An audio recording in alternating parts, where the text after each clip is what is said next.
नहीं हुए तो अब्दुल कादिर पर कैसे माफ हो सकते हैं? सरकार गौसे पाक फरमाते हैं ला हौला वला कुव्वता इल्ला बिल्लाह, तू शैतान मालूम होता है। शरीयत का कानून जो है ये किसी के लिए बदलता नहीं है।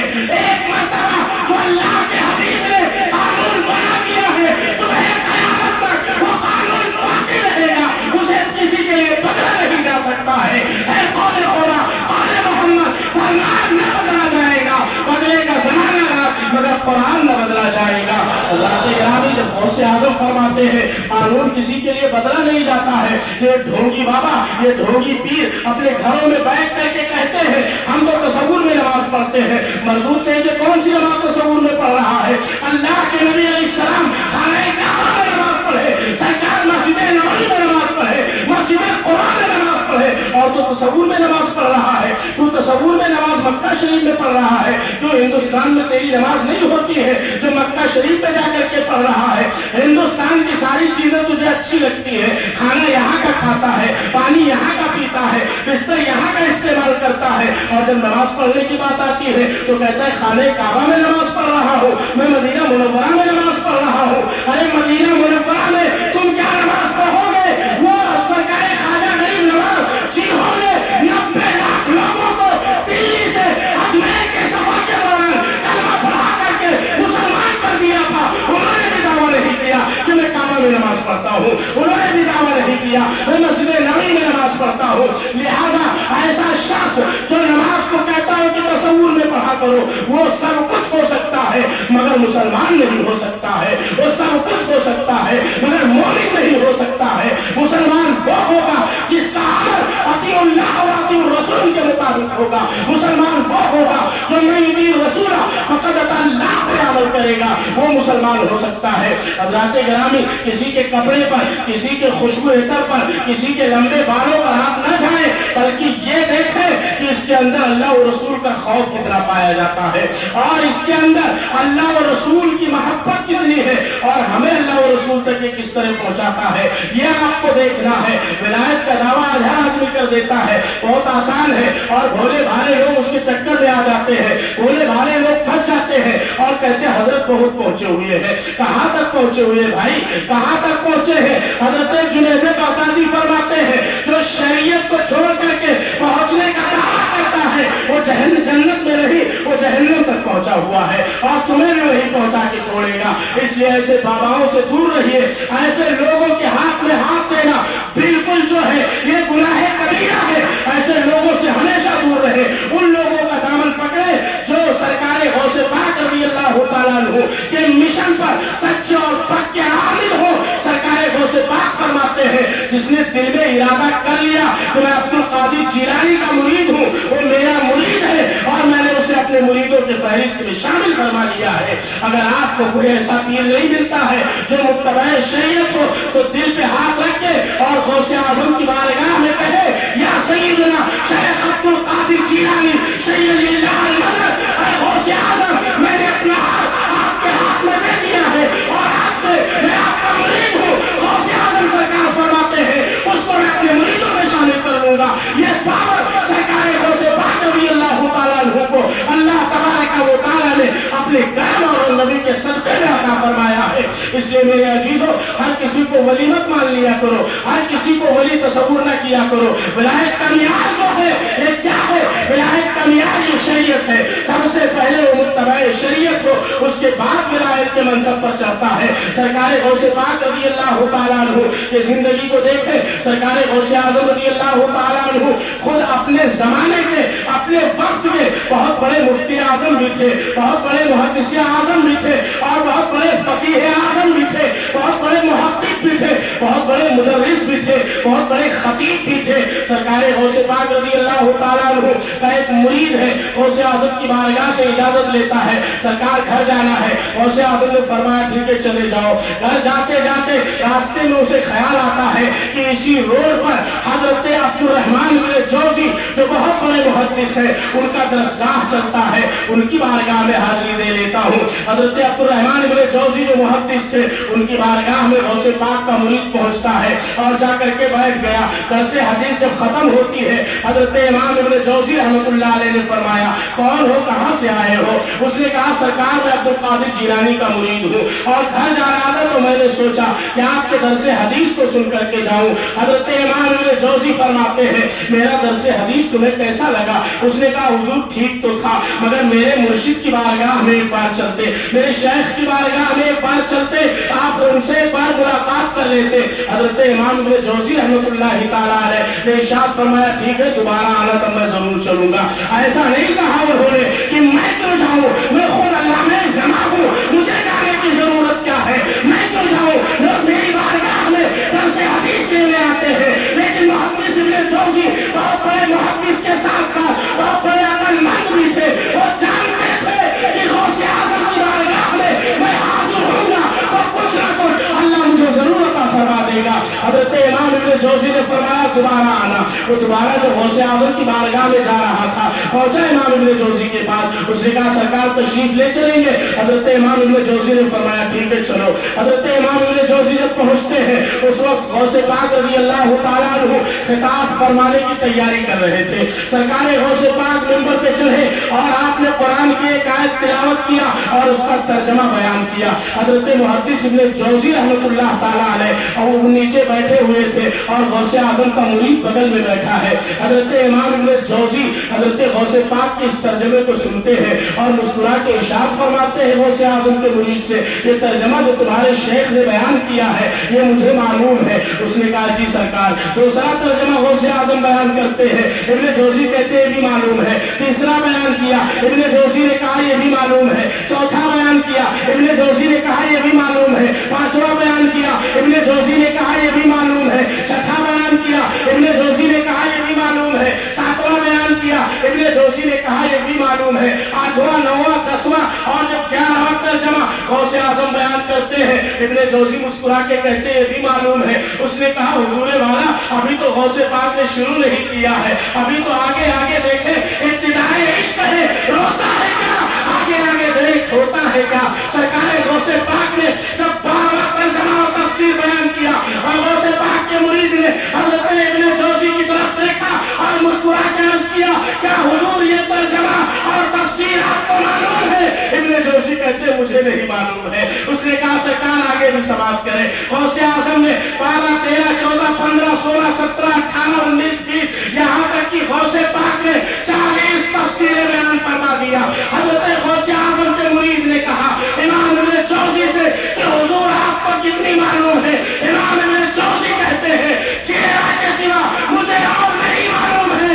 ये 40 जो अब्दुल कादिर ने बयान किया है मैं नहीं जानता। गौसे आज़म ने फरमाया इब्न जौजी सुनो, अल्लाह तबारक व तआला ने अपने फज़ल से और अपने खजाने गैब से अब्दुल कादिर को ये अता फरमाया है कि एक आयत का 40 से 50 तफसीरें और तर्जुमा अब्दुल कादिर बयान कर सकता है जो किसी और को अता नहीं किया। ये गौसे आज़म है। हजरत इमाम इब्न जौजी ये भी छोटे मोटे मुहद्दिस नहीं थे। आज के जमाने में कलम चलती है पेन वाला जिससे हम लिखते हैं, जो इसमें उम्र दराज है वो जानते होंगे। पहले के जमाने में लकड़ी का कलम चलता था, उसे छीलना पड़ता था। इमाम इब्न जौजी का जब इंतकाल का वक्त करीब आया तो शागिर्दों को जमा किया और इरशाद फरमाया सुनो, जब मुझे गुस्ल के लिए पानी को जोश देना मेरे गुस्ल के लिए तो लकड़ी अलग से मत लाना। उन्होंने कहा हुजूर फिर कहां से लाएंगे? कहा मैंने एक कमरे में जो कलम छीला है उसी का छिकला जमा कर दिया, उसी छिकले को जला करके और पानी को जोश देना। आप सोचिए कितना छिकला रहा होगा। मुअर्रिख लिखता है कि पानी को जोश देने के बाद भी छिकला बच गया, तो कितना छिकला रहा होगा। और इमाम इब्न जौजी ने कितनी हदीसें लिखी होंगी, इसका अंदाजा इस छिकले से लगाया जा सकता है कि कितने बड़े मुहद्दिस रहे होंगे।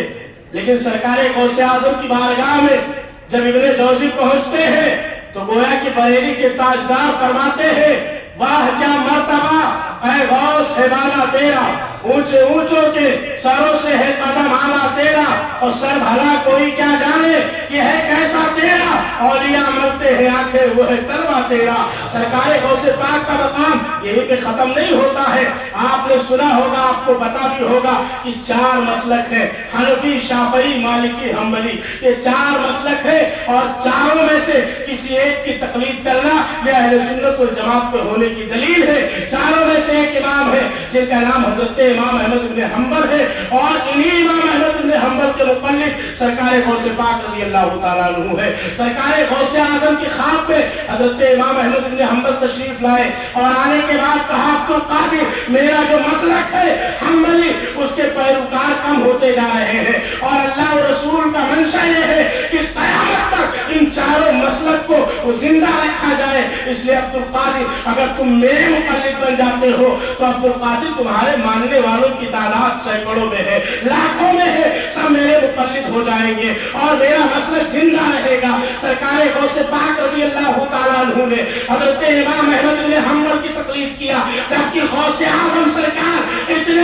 بڑے عالم ہے اور اتنے بڑے منصب پر فائز ہے کہ انہیں کسی امام کی تقلید کی ضرورت نہیں تھی، وہ کسی امام کی تقلید نہ کرتے، وہ خود مجتہد تھے، مگر حضرت امام احمد بن حنبل کے مسلک پر، مشرق پر اور ان کے فتوے کی آپ نے تقلید کیا۔ اور حضرات گرامی یہ جو حضرت غوث اعظم کسی کی تقلید نہ کرتے، یہ امام احمد بن حنبل کے زندگی سے ہمیں ملتا ہے درس۔ حضرت امام احمد بن حنبل رحمت اللہ تعالی علیہ کا وصال ہو گیا، سرکار غوث پاک بغداد شریف میں ہے، 230 سال کا عرصہ گزر چکا ہے۔ حضرت غوث اعظم رضی اللہ تعالیٰ عنہ کے مرید و خلیفہ ہے، حضرت ابو المعالی ہے، مرید و خلیفہ ہے۔ سرکار غوث پاک رضی اللہ تعالیٰ عنہ نے اپنے مرید اور خلیفہ سے ارشاد فرمایا سنو آج ہم بغداد کے قبرستان میں جائیں گے اور جا کر کے قبروں کی زیارت کریں گے، قبروں پہ جا کر کے فاتحہ پڑھیں گے۔ بولے کہ قبر کی زیارت کرنا یہ سنت نبی بھی ہے اور سنت اولیاء بھی ہے۔ قبر کی زیارت کرنے والے کو جو مشرک کہتا ہے گویا کہ اس نے نیچے سے اوپر تک کے تمام مسلمانوں کو مشرک بنا دیا۔ حضرت غوث اعظم رضی اللہ تعالیٰ عنہ نے ارشاد فرمایا چلو آج قبروں کی زیارت کریں گے۔ آپ قبرستان میں تشریف لے گئے بغداد کے، اور تمام قبروں کی زیارت کرنے کے بعد حضرت امام احمد بن حنبل رحمت اللہ تعالیٰ علیہ کے قبر پہ جب پہنچتے ہیں حضرت سرکار غوث پاک رضی اللہ تعالیٰ عنہ تو کھڑے ہو جاتے ہیں اور گردن کو نیچے جھکا لیا مراقبے میں۔ حضرت غوث اعظم مراقبہ کرتے ہیں، اتنے میں حضرت سرکار سیدنا عبدالقادر، حضرت سرکار سیدنا امام احمد بن حنبل کی قبر ہلتی ہے اور قبر شریف کھل جاتی ہے۔ 230 یا 40 سال کا عرصہ گزر چکا ہے، قبر جب کھلتی ہے حضرت امام احمد بن حنبل رحمت اللہ تعالیٰ علیہ اپنے مزار سے باہر نکل آئے اور حضرت غوث اعظم کے پیشانی کو چوما اور ارشاد فرماتے ہیں اے عبدالقادر اللہ نے تمہیں اتنا بڑا مقام عطا کیا ہے اور تم اتنے بڑے محدث اور محقق اور مفسر ہو کہ عبدالقادر مجھ جیسا امام جسے لاکھوں حدیثیں یاد ہے، علم میں تمہارا محتاج ہے، تمہارے علم کا محتاج ہے، تمہارے تقویٰ کا محتاج ہے، تمہارے فتویٰ کا محتاج ہے۔ غوث اعظم کو گلے سے لگایا اور لگانے کے بعد خیر ارادت عطا فرماتے ہیں۔ یہ سرکار غوث پاک رضی اللہ تعالیٰ عنہ ہے کہ جن کے بارے میں امام احمد بن حنبل کہتے ہیں کہ میں تمہارے علم کا محتاج ہوں، میں تمہارے تقویٰ کا محتاج ہوں، میں تمہارے فتویٰ کا محتاج ہوں۔ یہ غوث اعظم کا مقام و مرتبہ ہے۔ سرکار غوث پاک رضی اللہ تعالیٰ عنہ کو اللہ رب العزت نے وہ مقام عطا فرمایا ہے کہ جو مقام کسی اور ولی کو نہیں ملا۔ حضرات گرامی غوث اعظم سے محبت کرے، سرکار غوث پاک رضی اللہ تعالیٰ عنہ سے پیار کرے، اور محبت کیسا کرے؟ غوث اعظم نے جو کیا ہے وہی آپ کو کرنا ہے، غوث اعظم نے جو بتایا ہے وہی آپ کو کرنا ہے۔ آج ہمارا حال یہ ہے کہ محبت کا دعویٰ تو کرتے ہیں مگر طریقے پہ عمل نہیں کرتے ہیں، محبت کا دعویٰ تو کرتے ہیں مگر بتائے ہوئے چیزوں کو فالو نہیں کرتے ہیں۔ آپ اس لیے پیدا نہیں کیے گئے ہیں کہ آپ جو ہے ٹی وی پکچر دیکھیں، آپ اس لیے پیدا نہیں کیے گئے ہیں کہ آپ گانے سنیں، آپ اس لیے پیدا نہیں کیے گئے ہیں کہ آپ فحاشی ویڈیو کو دیکھیں، نہیں، بلکہ آپ تو اس لیے پیدا کیے گئے ہیں کہ اپنی پیشانی کو اپنے معبود کی بارگاہ میں پہلے جھکائے اور اس کے بعد غوث اعظم کا وسیلہ لگائے، پہلے اپنے پیشانی کو اپنے رب کی بارگاہ میں جھکائے، اس کے بعد سرکار غوث پاک رضی اللہ تعالیٰ عنہ کے وسیلے سے دعائیں مانگے۔ غوث اعظم کا مقام بہت بلند و بالا ہے۔ سرکار غوث پاک رضی اللہ تعالیٰ عنہ خود ہی ارشاد فرماتے ہیں کہ جو میرا مرید ہے اگر میں کمزور ہوں تو اگر میرا مرید کمزور ہے تو میں تو طاقتور ہوں، اگر میرے مرید کا تقویٰ کمزور ہے تو میرا تقویٰ تو طاقت कादिर का अमल तो ताकतवर है। गौसे आजम फरमाते आला हजरत फरमाते हैं, गौसे आजम इमामत तो कावल नुका जलवे शान कुदरत बिलाको सलाम। मेरे अजीजों, गौसे आजम से मोहब्बत करो और गौसे आजम की मोहब्बत ये है कि नमाज पढ़ो, शरीयत के पाबंद हो जाओ। आज हाल ये है मुआशरे का, आज मुआशरे का हाल ये है कि जो नौजवान तबका है मसाइल शरइया में, नौजवान तबके को बहुत कम ऐसे लोग होंगे जिन्हें मसाइल शरइया पर वाकफियत होगी, जो मसाइल से वाकिफ होंगे। एक बात याद रखिए, तकरीर जो है ये आपके अकीदे को संभालने के लिए है, मगर मसाइल जो है ये आपके अमाल को संभालने के लिए है। जहाँ आपका अकीदा दुरुस्त होना चाहिए वही आपका अमाल भी दुरुस्त होना चाहिए, दोनों का दुरुस्त होना ये बहुत जरूरी है। इसलिए मेरे अजीजों, मसाइल शरइया पढ़ो। गौसे आजम सरकार ने पहले इल्मे दीन को पढ़ा है और फरमाते पढ़ने के जमाने में मैंने जंगलों में पत्ते खाए हैं, पढ़ने के जमाने में मैंने झरनों से पानी पिया है। फरमाते कई कई दिन मैं भूखा रहा हूँ, यहाँ तक कि 40-40 दिन भूखा रहा हूँ। और हमारा और आपका हाल क्या है? हमें पत्ता नहीं खाना है, हमें जो है जंगल में नहीं जाना है, बल्कि हम तो एसी पंखे में रहते हैं, हम तो अच्छा से अच्छा खाना खाते हैं, उसके बावजूद हमें मसाइल का इल्म नहीं होता है। कितने ऐसे लोग हैं जो नमाज पढ़ते हैं, आप उन्हें देखें, उन्हें ये पता नहीं है सजदे में पैर लगना चाहिए कि नहीं लगना चाहिए, उन्हें ये मालूम नहीं है सजदा कैसे करना चाहिए, खड़े कैसे होना चाहिए, रुकू कैसे करना चाहिए। ये तमाम चीजें आपके लिए सीखना जरूरी है। लोग ये तो कह देते मैं पढ़ा लिखा नहीं हूँ। अरे पढ़े लिखे क्यों नहीं भाई, पढ़ना चाहिए। ये कह करके अल्लाह की बारगाह में छुटकारा नहीं मिलेगा कि मैं पढ़ा लिखा नहीं हूँ, बल्कि आपको एक एक चीज का जवाब देना है। जहां आप बैठते हैं आधा घंटा और टाइम बर्बाद करते हैं, उसका भी आपको जवाब देना है। मस्जिद में बैठे हैं, किस लिए बैठे हैं, उसका भी आपको जवाब देना है। इसलिए मेरे अजीजों, गौसे आजम का मिशन और पैगाम यही है कि आप इल्म हासिल करें। आज हमारी कौम इल्म से नाआशना है, आज हमारी कौम इल्म से लापरवाह है, उसे इल्म के मामले में मालूमात नहीं है। यही वजह है कि जब कोई किसी से सवाल पूछता है, बताओ तुम्हारे नबी के दादा का नाम क्या था, सोशल मीडिया पे सारी चीजें आती रहती है, वो कहता है हमें पता नहीं है। अरे तुम्हें यही नहीं पता अब्दुल मुत्तलिब नाम था, नाना का नाम क्या था, वो कहता है पता नहीं। तुम्हें यही नहीं पता वहाब बिन अब्द मनाफ नाम था, दादी का नाम क्या था, फातिमा नाम था, ये पता नहीं तुम्हें, नानी का नाम बर्रा था, ये तुम्हें पता ही नहीं है। बताओ मुझे कितने अफसोस की बात है कि जिस नबी के नाम पर जान देने की हम बात करते हैं, उस नबी के नानी, नाना, दादी, दादा और माँ बाप का नाम हमें पता नहीं है। यह अफसोस का मकाम है, यह अफसोस की बात है। इसलिए मेरे अजीजों, आप तालीम हासिल करो, इल्म हासिल करना ये बहुत जरूरी है। अल्लाह ताला हम सबको इल्म दीन सीखने और उस पर अमल करने की तौफीक अता फरमाए।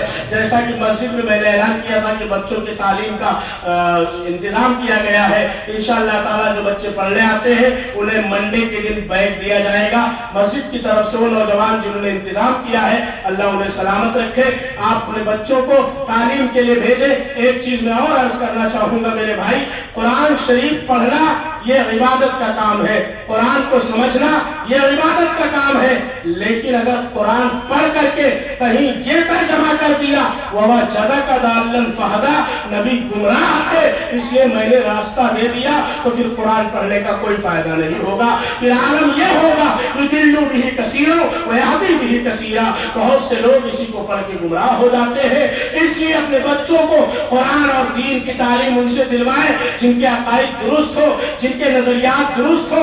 अगर अकाईद दुरुस्त नहीं है, नजरियात दुरुस्त नहीं है, तो लाख दुआ बिस्तर पे लेट के पढ़ते रहो अल्लाहुम्मा बिस्मिका व अमूतु व अहया, इसका कोई फायदा नहीं होगा, ये बेफायदा दुआ है। लाख बाथरूम में जाओ और दुआ पढ़ो और अल्लाहुम्मा इन्नी असअलुक अल्लाहुम्मा इन्नी मिनल खुब्सी वल खबाइस, इसका कोई फायदा नहीं होगा।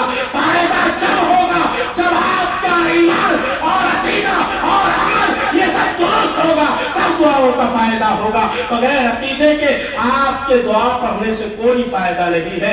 اس لیے عقیدہ درست رکھیے. عقیدہ جو شریعت نے بیان کیا ہے وہ عقیدہ آپ کا ہونا چاہیے. آپ اپنے بچوں کو مسجد میں پڑھنے کے لیے بھیجیں اور اس ارادے سے نہ بھیجیں کہ ایک مہینہ بچہ پڑھے گا اس کے بعد مولانا صاحب بن جائے گا. نہیں, مولانا صاحب بننے کے لیے پہلے 12 سال لگتے تھے, پھر 9 سال, پھر ابھی 7 سال پہ آ کے ٹک گیا. مولانا صاحب بننے کے لیے اتنا زمانہ لگتا ہے. اور آپ جانتے ہیں جو مولانا صاحب بنتے ہیں ایک ساتھ میں 12 سے 13 کتابیں ہوتی ہے جن کو اٹھا کے رکھنا پڑتا ہے. ایک کتاب لے جا کر کے گھنٹیوں میں اساتذہ کے سامنے پڑھنا پڑتا ہے اور وہاں سمجھنا پڑتا ہے, اس کے بعد جا کے مولانا بنتے ہیں. صاحب مولانا بننے کے لیے دارالعلوم ہے وہاں عالم بنایا جاتا ہے, اور مکتب میں عالم تو آپ کا بچہ نہیں بنے گا لیکن مسائل اور عقائد کے بارے میں اسے ضرور نالج ہوگا, ضرور اسے جانکاری ہوگی. اس لیے اپنے بچے کو آپ مسجد میں پڑھنے کے لیے بھیجیں اور 2 مہینہ 4 مہینہ آپ کا بچہ پڑھے, اس کے بعد آپ اس سے سوال کریں, اس کے بعد آپ پوچھیں. ایسا نہیں کہ آج آیا ہے اور پھر 1 ہفتہ نہیں آیا اس کے بعد میں آپ کہتے پڑھاتے نہیں ہیں. جب آپ کا بچہ نہیں آئے گا تو یہاں کوئی غوث اعظم غریب نواز نہیں ہے کہ مگر مسجد میں بیٹھے بیٹھے ایک پھونک مارے گا اور وہ آپ کے گھر پہ پہنچ جائے گا, بچہ عالم بن جائے گا یا بچہ پورا پڑھ لے گا. ایسا نہیں ہوگا. پڑھے گا, جب آئے گا روز آئے گا تو اس کا ذمہ دار استاد ہوگا جو پڑھاتا ہے. اس لیے اپنے بچوں کو آپ بھیجیں. لوگ کہتے ہیں, کچھ لوگ, حضرات بات آئی تو میں عرض کر دیتا ہوں 2 منٹ اور برداشت کیجئے. کچھ لوگ کہتے ہیں مسجد سے کیا فائدہ ہے. مسجد سے جو فائدہ ہے قسم خدا کی وہ کہیں اور سے فائدہ نہیں ہے. آپ کہیں گے مولانا صاحب مسجد سے فائدہ کیا ہے. مسجد سے سب سے بڑا فائدہ یہ ہے کہ اس وقت آپ اللہ کے رحمت کے جھرمٹ میں بیٹھے ہوئے ہیں, اور جب آپ مسجد میں داخل ہوں گے تو آپ پڑھتے ہوں گے اللہم افتح لی ابواب رحمتک. مجھے آپ بتائیے بڑے سے بڑے بلڈنگ میں, بڑے سے بڑے تاج محل میں, بڑے سے بڑے مال میں, بڑے سے بڑے گھر میں آپ جاتے تو کیا یہ دعا پڑھتے ہیں اللہم افتح لی ابواب رحمتک.